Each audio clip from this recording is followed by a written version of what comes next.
اعوذ باللہ من الشیطان الرجیم بسم اللہ الرحمن الرحیم۔ آج کے اس پیغام میں اسلام کے کچھ اصول آپ احباب کے سامنے پیش کرنا چاہتا ہوں۔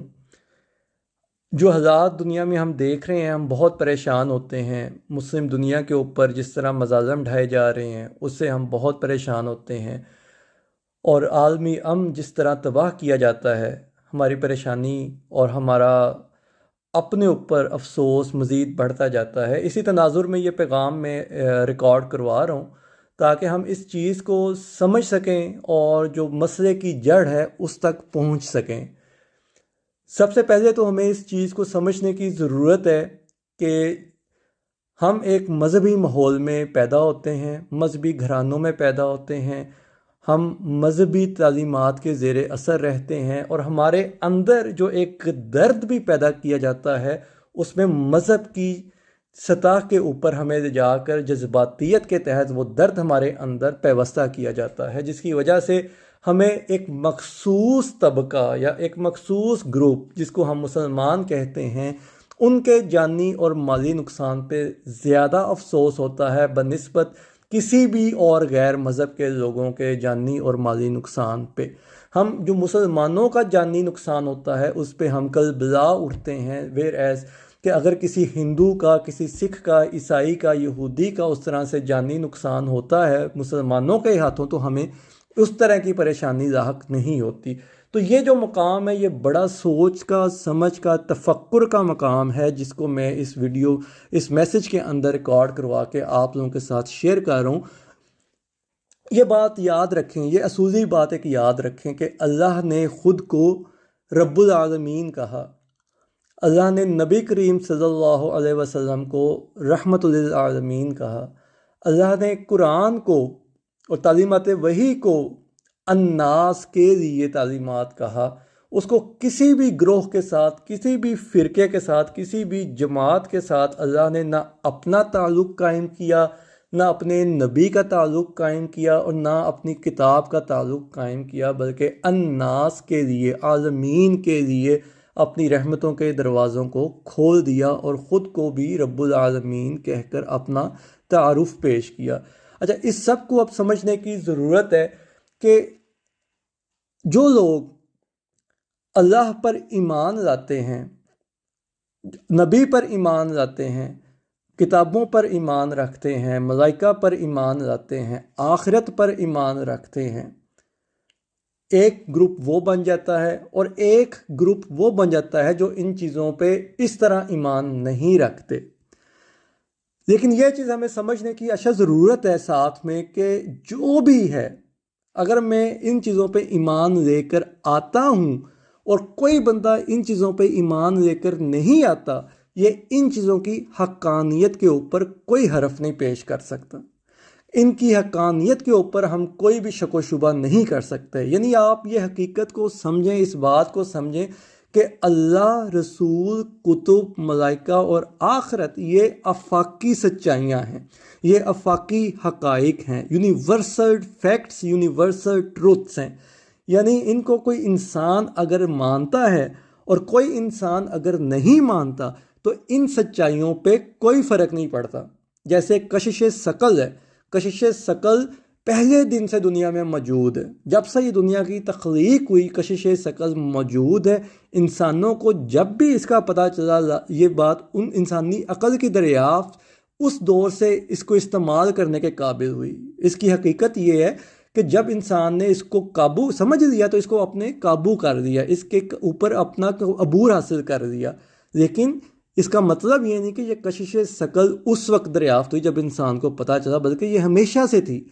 اسی طرح میرے دوستوں، میرے بھائیوں، میری بہنوں، یہ چیز آپ سمجھ لیں کہ جو یہ یونیورسل ٹروتھس ہیں، اللہ، رسول، کتب، ملائکہ اور آخرت، یہ بھی آفاقی سچائیاں ہیں، یہ بھی آفاقی حقائق ہیں۔ ان کو کسی کے ماننے اور کسی کے نہ ماننے سے کوئی فرق نہیں پڑتا، سوائے اس کے کہ جو انسان ان کو مانتا ہے اب اس پہ یہ فرض ہو جاتا ہے کہ وہ اس کے جو عملی تقاضے ہیں ان کے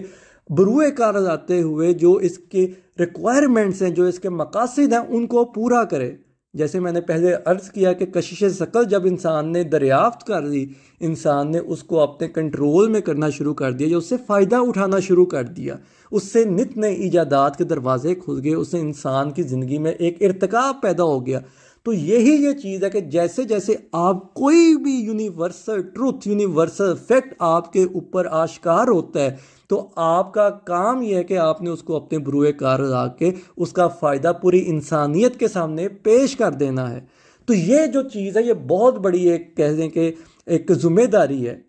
ان لوگوں کے لیے جن کو ان چیزوں کا ادراک ہو جاتا ہے، ٹھیک ہے۔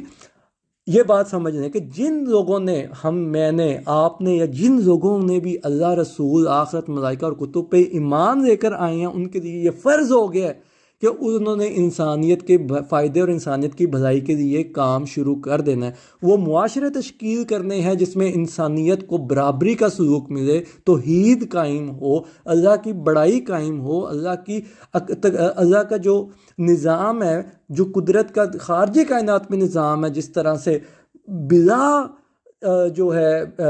بلا ٹکرائے ادھر ادھر، بلا لوگوں کو تنگ کیے چلتا جا رہا ہے، اسی طرح انسانی دنیا کے اندر بھی وہ نظام چلے گا، چلنا چاہیے۔ اور رائج کرنا ان لوگوں کے اوپر فرض ہو چکا ہوا ہے جو لوگ ان چیزوں پہ ایمان لے کر آئے ہیں۔ ہم کسی کی بے گناہ کی موت کے اوپر نہ ہی خوشی منانے کا حق رکھتے ہیں، چاہے وہ بریلوی ہے، شیعہ ہے، یہودی ہے، نصارہ ہے، اسرائیلی ہے، فلسطینی ہے، امریکی ہے، پاکستانی ہے۔ ہمارے لیے ہر انسان کی ذات واجب التکریم بن جاتی ہے جب ہم اللہ کے ان سچائیوں کے اوپر ایمان لے آتے ہیں، کیونکہ وہ اللہ خود کو بھی رب العالمین کہتا ہے، وہ بھی پوری انسانیت کا رب ہے، پوری کائنات کا رب ہے، تمام عالمین کا رب ہے۔ اور بطور انسان جب ہم اللہ پہ ایمان لے آتے ہیں، اس کی ہدایات پہ ایمان لے آتے ہیں جن کا میں ذکر کر چکا ہوں، اس کے بعد ہمارے اوپر بھی یہ فرض ہو جاتا ہے کہ ہم نے بھی عالمین کی بھلائی کے لیے کام کرنا ہے۔ اور جو لوگ اللہ پہ اور ان چیزوں پہ ایمان نہیں رکھتے، وہ تو ایسا سوچ سکتے ہیں کہ ہم نے مسلمانوں کو مار دیا، خوشیاں مناؤ، ہم نے فلانے قبیلے کو مار دیا، فلانے ملک پہ قبضہ کر دیا، خوشیاں مناؤ۔ لیکن جو لوگ ان حقائق، ان یونیورسل ٹروتھس کے اوپر ایمان لے کر آ چکے ہیں، جن میں آپ، ہم سب شامل ہیں، ہمارے پاس یہ حق نہیں ہے کہ ہم کسی کی موت کے اوپر خوشی منائیں، کسی کی تباہی کے اوپر خوشی منائیں، بلکہ یہ ہمارے ایمان کی نفی ہے۔ ہمارے ایمان کا تقاضا یہ ہے کہ اب ہم پوری انسانیت کے لیے جو حقائق ہم پہ آشکار ہو چکے ہیں،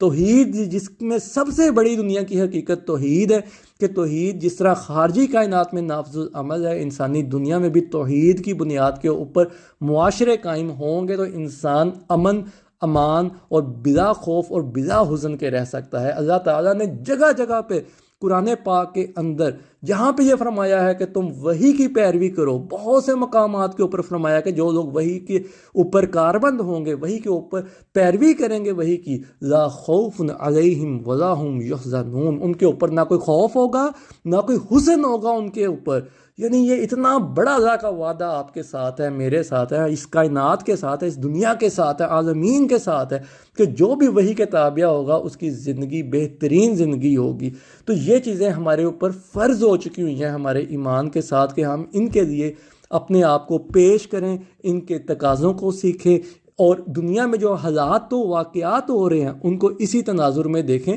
کہ ہم ایمان رکھتے ہیں یونیورسل فیکٹس کے اوپر۔ جو اللہ ہے وہ ایک یونیورسل ٹروتھ ہے، نبی ہے، کتابیں ہیں، ملائکہ ہے، آخرت ہے، یہ آفاقی سچائیاں ہیں، آفاقی حقائق ہیں۔ ان کے اوپر جب ہم ایمان لے کر آگے ہیں تو اب اس کے عملی تقاضے شروع کرنے ہوں گے ہمیں، اور اس کا سب سے بڑا عملی تقاضا یہ ہے کہ انسانیت کے لیے منفعت بخش بن جو ہمارے لیے ہر رنگ، نسل، مذہب، قومیت، لسانیت، ہر طرح کا بندہ واجب التکریم ہے۔ ہم کسی کی موت، کسی کی بربادی کے اوپر خوشیاں منانے کا حق نہیں رکھتے، بلکہ یہ ہمارے ایمان کی نفی ہوگی اگر ہم کسی کی بے گناہ موت کے اوپر خوشیاں مناتے ہیں۔ تو ان حقائق کے اوپر آپ نے سچ اور جھوٹ کا تقابل کر سکتے ہیں، آپ کمپیریزن کر سکتے ہیں کہ کون حق کے اوپر ہے اور کون باطل کے اوپر ہے، کون ایمان کا دعویٰ بھی کرتا ہے لیکن بے گناہ لوگوں کو مارتا بھی ہے، وہ باطل ہے، اس کے ایمان کا کوئی فائدہ نہیں۔ جس کا ایمان ہے ان حقائق کے اوپر وہ پوری انسانیت کے لیے منفعت کا باعث بنے گا۔ اللہ تعالیٰ قرآن پاک میں بھی یہی فرماتا ہے کہ ایک جماعت تم میں سے ایسی ہوگی جو لوگوں کے فائدے کے لیے نکلے گی۔ الناس کی اللہ تعالیٰ بات کرتا ہے، مسلمین کی بات نہیں کرتا، بلکہ مسلمین اور مومن کو یہ ڈیوٹی دی گئی ہے کہ اپنے ایمان کے تقاضوں کو ثابت کرو دنیا کے اندر یہ معاشرے قائم کر کے۔ تو بہت شکریہ میرے دوستوں، میرے بھائیوں، میری بہنوں، ان چیزوں کے اوپر آپ ٹھنڈے دل سے سوچیں۔ یہ میں اپنے دل کی بات نہیں کر رہا، یہ میں آپ کے ساتھ قرآن کی بات پیش کر رہا ہوں، اور اگر آپ کو یہ بات سمجھ آ جائے گی تو آپ دیکھیں کہ آپ کی زندگی میں کتنا بڑا انقلاب پیدا ہو جائے گا۔ بہت شکریہ، اللہ حافظ۔